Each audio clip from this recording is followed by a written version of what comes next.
әр әулетте еліміздің түпкір-түпкірінде орындалатын әндер бүгін біздің Тамыз мектебінің сахнасында шырқалады.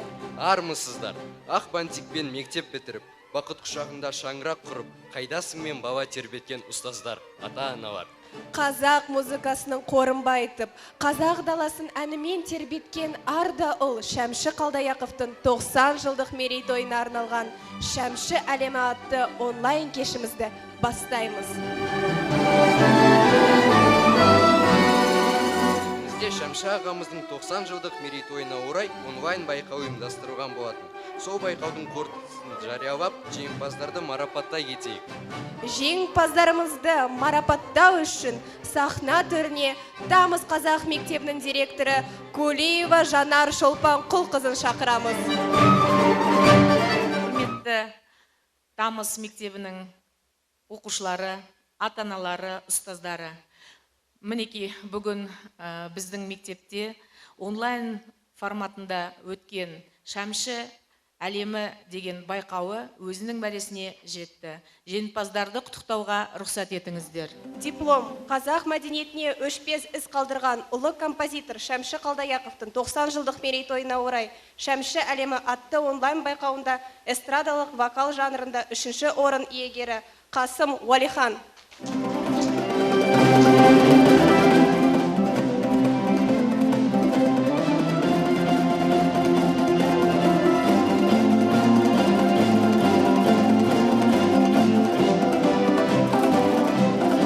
Эстрадалық вокал жанрында 3-ші орын иегері 3-ші Б сынып оқушылары.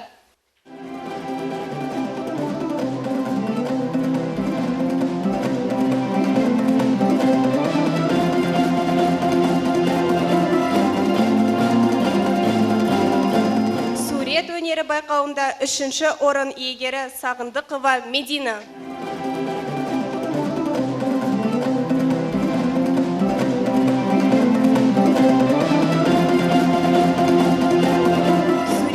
Байқауында 3-ші орын иегері Берікқали Бексұлтан.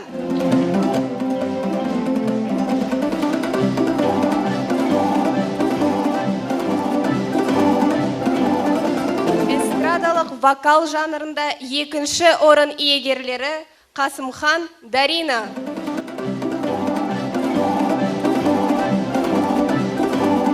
Евсюкова Ева.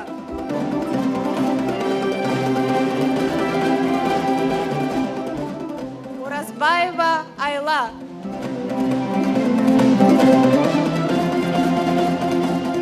Дайранбек Адия.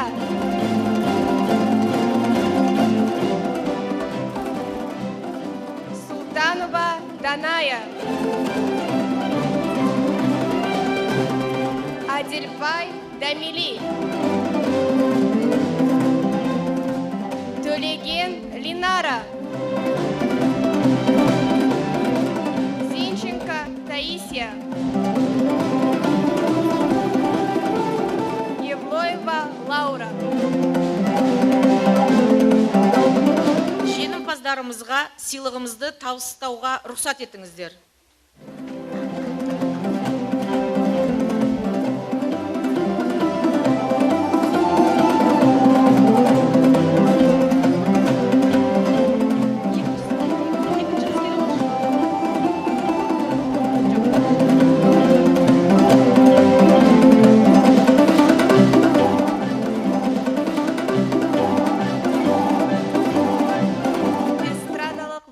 жанрында 2-ші орын иегері 3-ші А сынып оқушылары.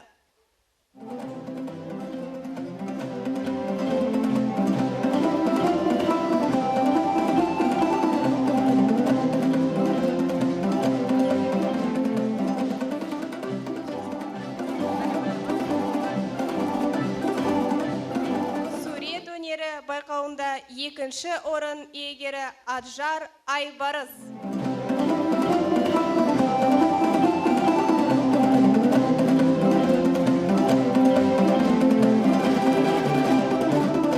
Тасқынбек Айдос.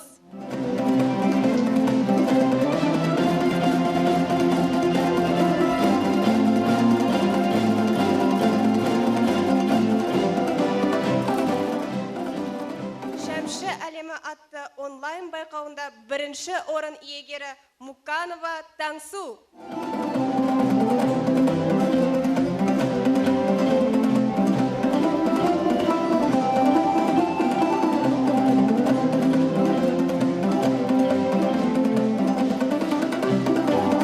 Сурет өнері байқауында бірінші орын иегері Нұрқанат Найра.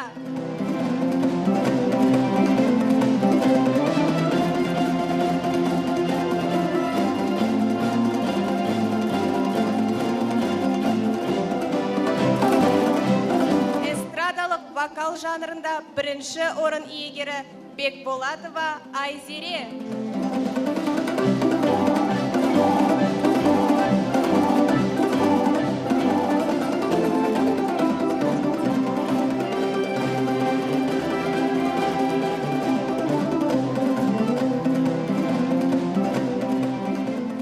Эстрадалық вокал жанрында бірінші орын иегері Айкүміс Ильяс.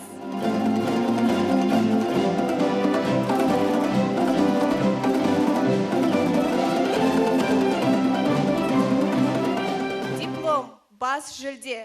Қазақ мәдениеті өшпес із қалдырған ұлы композитор Шәмші Қалдаяқовтың 90 жылдық мерейтойына орай Шәмші әлемі атты онлайн байқауында эстрадалық вокал жанрында Талғат Інжу.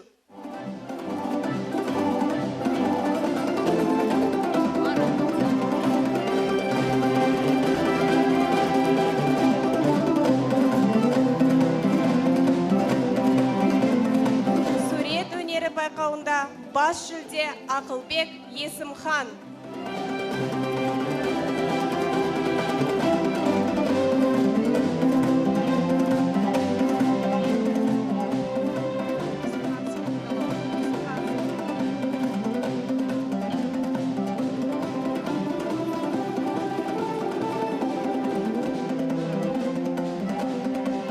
Аспапта сүйемелдеп ән айту жанрында бас жүлде Айла Ерлан қызы.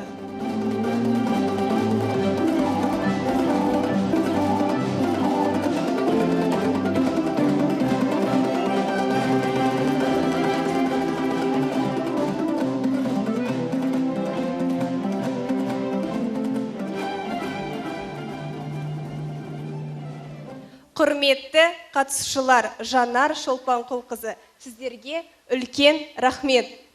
Ал біз ары қарай жалғастырамыз. Бүгінгі кешіміздің шымылдығын ашатын алғашқы ән ана туралы жыр орындайтын 4-ші А сынып оқушысы Бекболатова Айзере.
еді.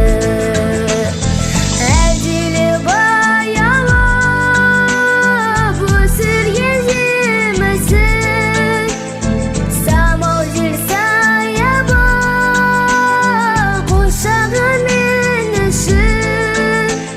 Есейіп кетсем де мен саған сәбимін, көңілімді көктемде көзіңнен танимын.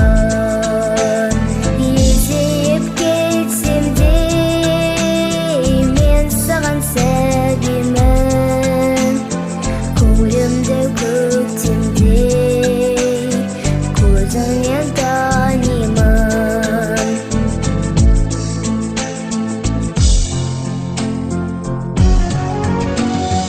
Ете гөр қанағат әзірге берерім, балалық махаббат, балалық жүрегім.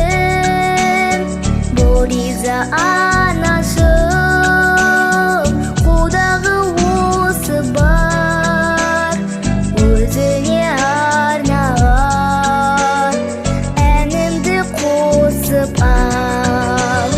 Әділі баялап өсірген жемісің, самал жел саябақ құшағы мен үшін. Есейіп кетсем де мен саған сәбимін, көңілімді көктемде көзіңнен танимын. Есейіп кетсем де мен саған сәбимін, көңілімді көктемде көзіңнен танимын. Әлемнің жарығын сыйладың сен маған.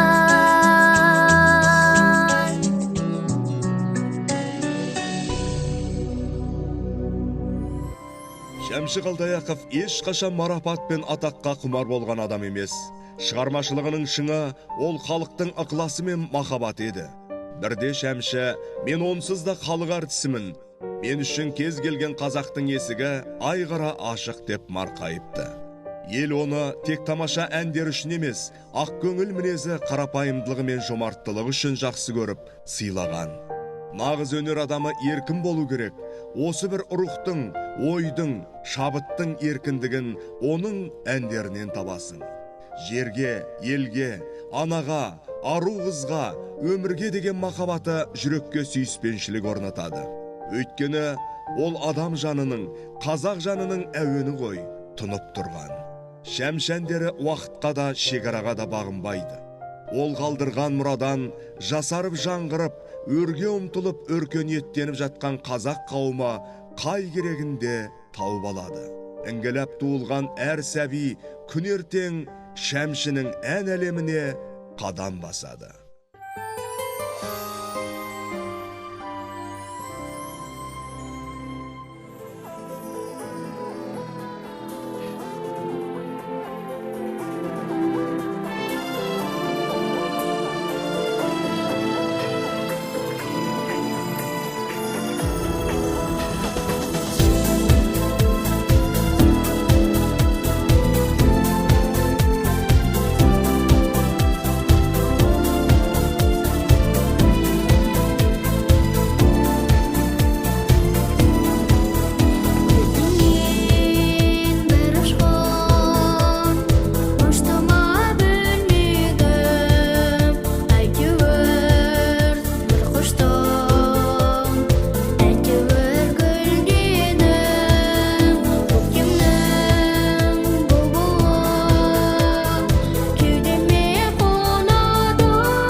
бар тұлпарда табылар үміт болса,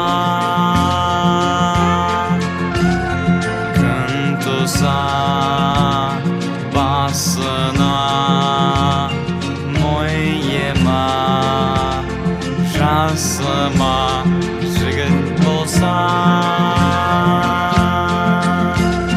талқысын шартарап тас жете бірінші о гитара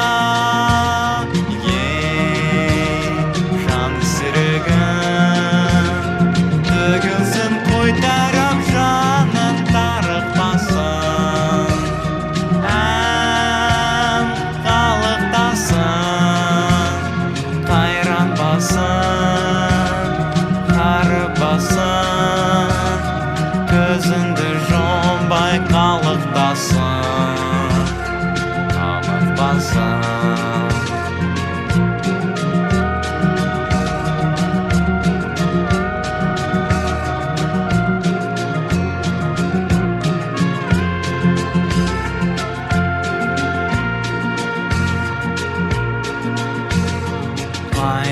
Қайнаған қаны бар қалыңдық табылар үміт болса, шаттықты уыстан шығарма, туысқан жігіт болса, талқысын шартарап тас жете бірінші о гитара жан серігім төгілсін қойтарап жанын тарықпасын ән қалықтасын қайранбасын қарыбасын көзіңді жұмбай қалықтасын қамықпасын қайранбасын қарыбасын көзіңді жұмбай қалықтасын қамықпасын.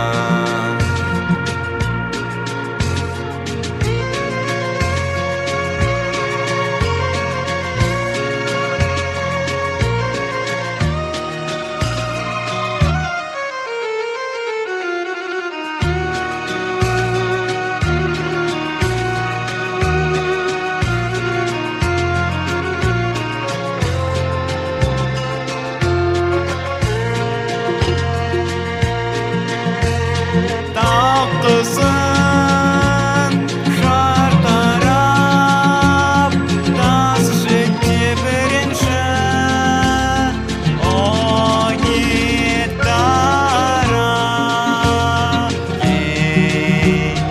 жан серігім төгінсін қойтарап жанын тарықпасын ән қалықтасын қайранбасын қарыбасын көзіңді жұмбай қалықтасын қамықпасын қайранбасын қарыбасын көзіңді жұмбай қалықтасын қамықпасын.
Арыстан боп туған. Бүгін әсір әлбір әбей туған. Ұлы отырарда шәмші қалдаяқ туған деп әзілдеп айтамын. Жаратушыдан берілетін дарын дән сияқты, егер құнарлы топыраққа түссе, жайқалып өсіп жеміс береді. Осы шағынан келгенде шәмшінің жолы болды.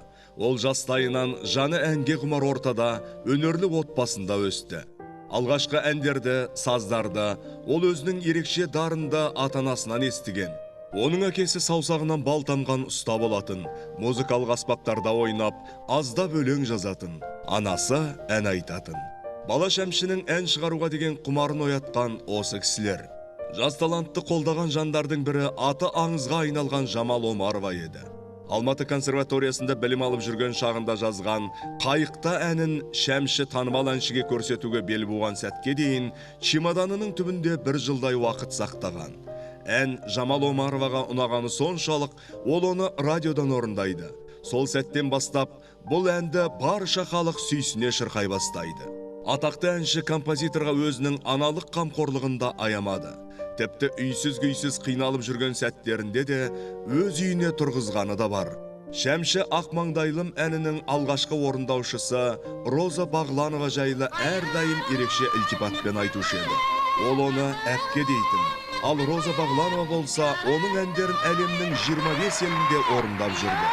Қай елде болмасын, бұл әндер әркімге де жақын әрі түсініктеді.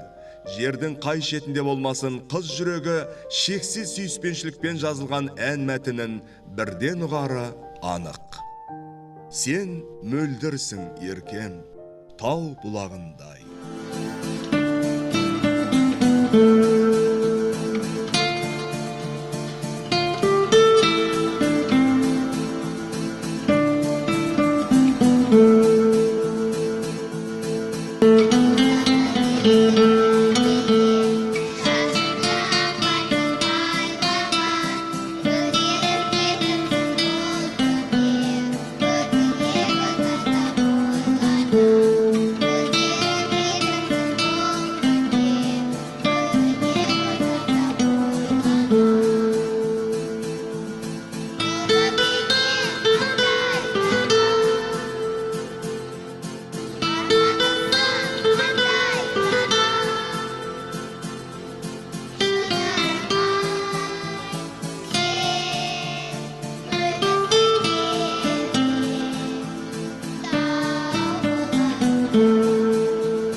Бүгінгі Шәмші атамыздың 90 жылдық мерейтойына арналған кешіміз осымен аяқталды.